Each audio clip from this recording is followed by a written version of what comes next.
I never doubted my sexual attractiveness.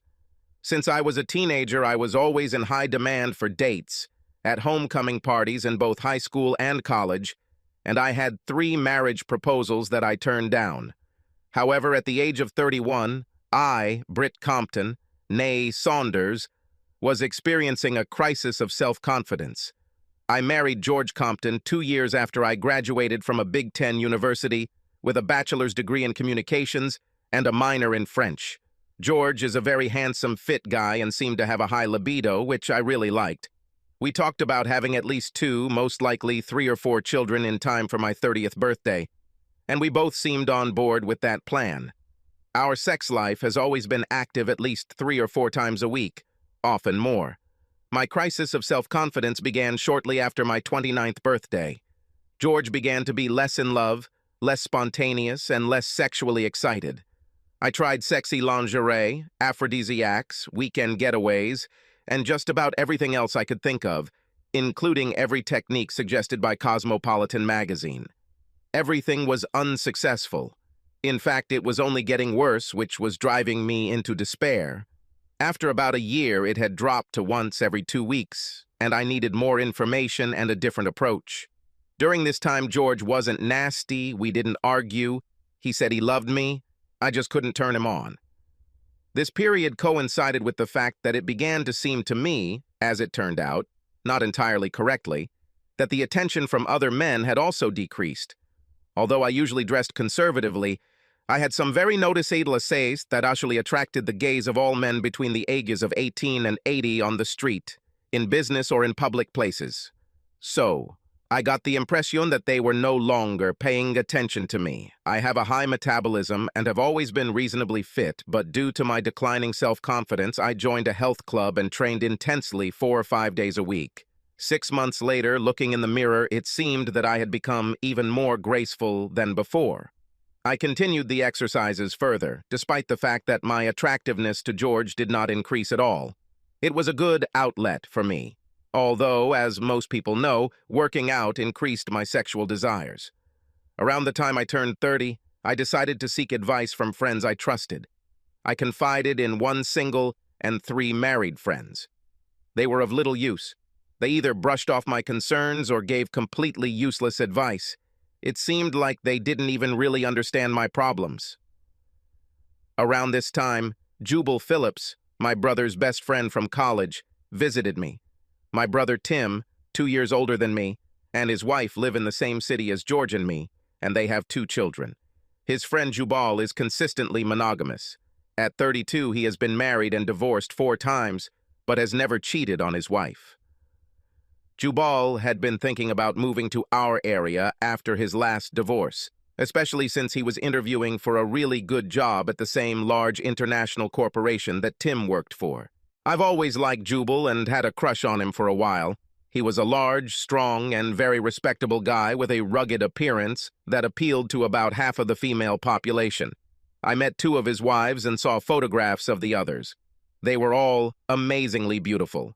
As far as I know, there was no betrayal on either side. According to Jambala, the reason for the divorces was that he had a poor understanding of women and that they all turned out to be losers. I need a stable woman like you, Jubal stated several times while talking to June, Tim's wife. George and I went to visit Tim the first Saturday that Jubal was in town and had a nice time. Us with my Jubal really enjoyed playing with Tim and June's kids, and we even had an impromptu fun game of tag, me and Tim's 8-year-old boy against his 6-year-old sister and Jubal. After the kids went to bed, we 5 adults partied hard, sometimes being amused by Jubal's light-hearted stories about his crazy wives. As George and I were getting ready to leave, Jubal asked me if I knew a health club nearby because he needed a workout, and if his interview went well, he would like to join. I invited him to be a guest at my health club the next day. Jubal actually got his dream job and moved to our city about a month after we met. He moved into an apartment complex that was almost next door to my health club. At his request, I selected several curtains and other accessories for him since I have good taste. I would say we trained at the same time about 3 times a week. About a month later, While we were drinking cocktails after a Saturday workout, Jumbal said, "It's none of my business, but since I like you, Brit, I'll ask you anyway." I was a little puzzled, but I simply nodded and he continued, "Why are you either unhappy or disappointed or both?" This unsettled me, not only because he hit the nail on the head, but also because he was quite direct. Why, do you think that I'm, unhappy or unsatisfied?" I faltered, realizing only after a couple of seconds that it was not his word disappointed that I had used, but my Freudian word dissatisfied. Given his raised eyebrow, I think he caught it. "Because you are different than before. You're not as confident and laid back as usual. If I'm minding my own business, tell me to fuck off. But if you need someone to talk to, I'm a good listener. Lord knows I've had plenty of practice with my 4 crazy wives."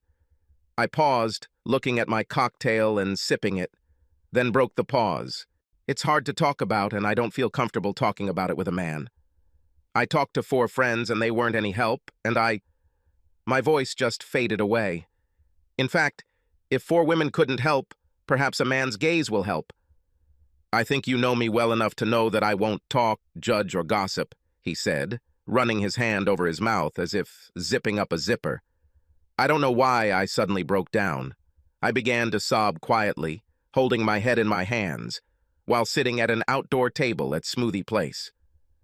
Jubal silently cleaned up after us, gently took my hand, and led me to his car. He sat me in the front passenger seat, rolled up the windows, and turned on the air conditioning. "Okay, lay it out," he commanded as soon as the air conditioner started working at full power. "I can't," I almost sobbed. "Let's," he insisted.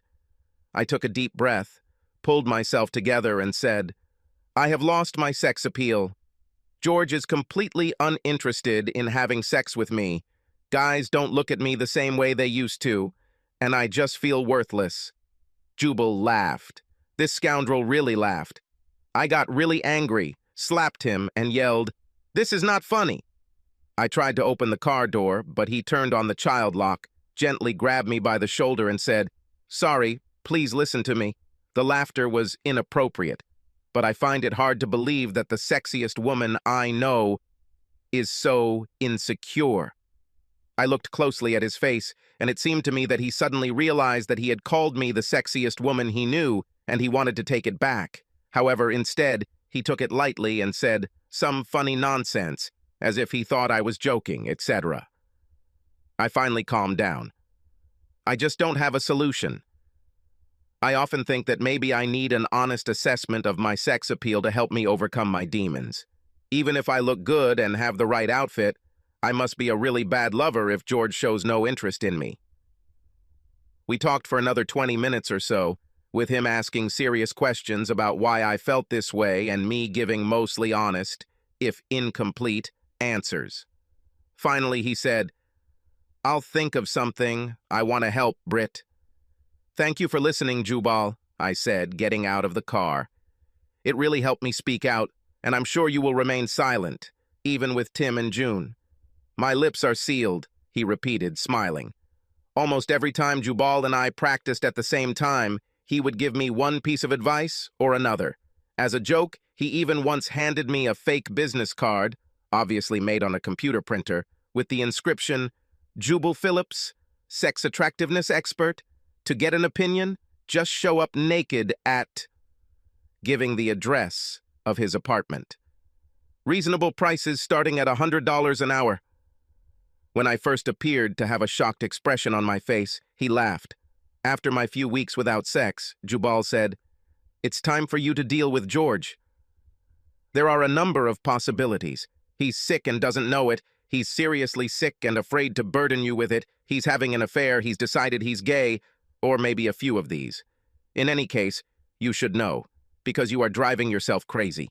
Meet him face to face. Immediately. I tried to avoid confrontation, but I needed to hear this advice from someone I respected. I promised Jubal that I would do so. It took me 2 days to gather my courage. Then, on Friday night, I got home before him, but didn't cook dinner. When he came in, I said sternly, "Sit down, George." "How are you, honey?" he said defensively. "I can't live like this any longer. We haven't had sex in over a month. You have no sexual or romantic interest in me, even though I've tried a dozen different things. And I don't think I'm so ugly or undesirable that you should avoid any sexual contact with me. What happened? I want an explanation, and immediately." For the next 15 minutes, George tried to refute me. I gave no mercy. He began to sweat heavily.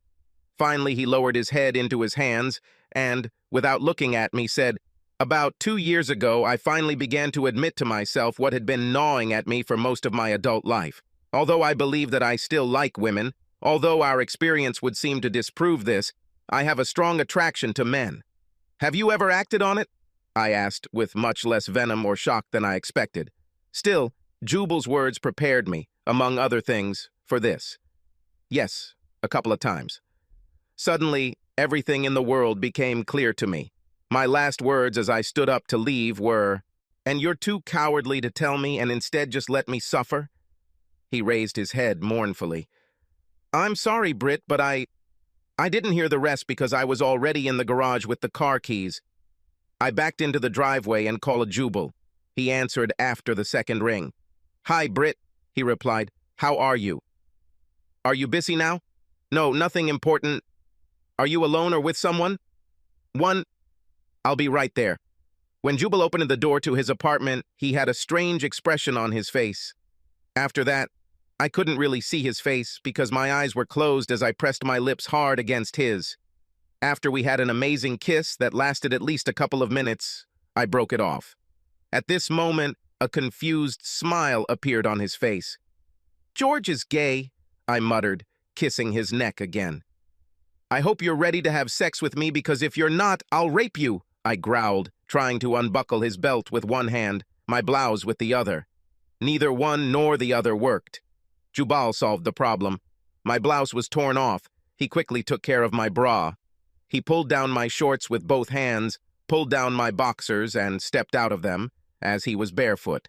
As soon as his hands were free, he just as quickly dealt with my clothes, alternating kisses all over my body, carried me, and plopped me down on the bed. For the next quarter of an hour, he made up for my lack of sex until I screamed. Finally, we broke away from each other and stared into each other's eyes with sly grins. Jubal grinned. "My expert assessment is that you are certainly the best in my experience. So good, in fact, that I'm not even going to charge you for the evaluation." I playfully poked him in the ribs with my fist. "Well, I'm not as categorical as you. I think I'll need another 100 or so before I can properly rate you, although it's looking good so far." I didn't leave his apartment that weekend. Jubal came over to my house when I knew George wouldn't be there and brought me some clothes, since he ruined most of what I was wearing on Friday, and my laptop. Monday morning at breakfast, as Jubal was serving me some French toast, he casually asked, "So, are you moving?" "Well, you have a say. But if you don't kick me out, I'll be here tonight and every night until you last, or make me wife for 5, I replied casually, stuffing my mouth with French toast. "Sounds like a plan," was his equally nonchalant response. "Oh, by the way, I'm meeting with a family law lawyer this afternoon. That is, divorce. I made an appointment on Friday in anticipation of breaking up with George. Things can progress really well and quickly if you are motivated enough and know what you want. Before our weekend away, I thought that Jubal and I had hit it off and might be right for each other.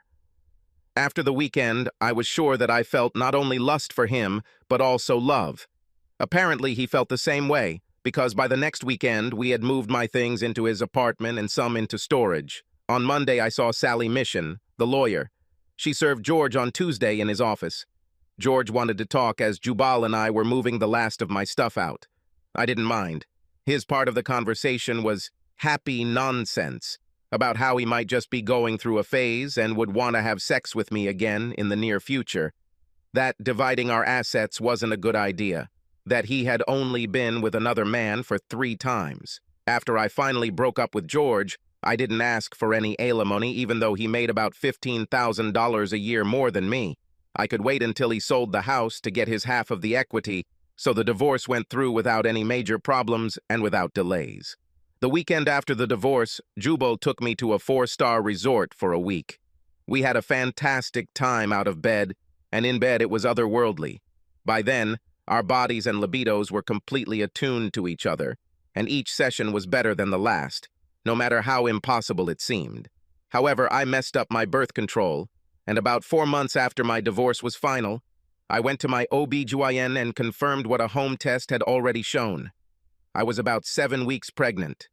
I returned home that evening and laid out all the information after I treated Jubal to one of his favorite foods. "Okay, dude," I said. "It's time to push yourself. We need to buy a house. We'll start by visiting the ones I've circled on the real estate pages. Then we need to talk about baby names and buy some furniture." "Why do we need this?"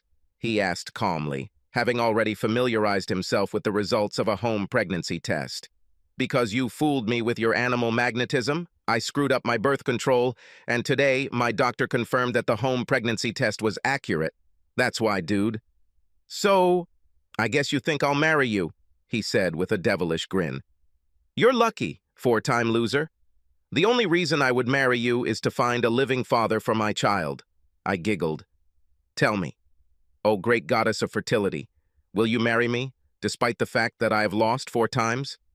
After a long pause, during which I pretended to weigh my options, I said, "Okay, since you asked so kindly."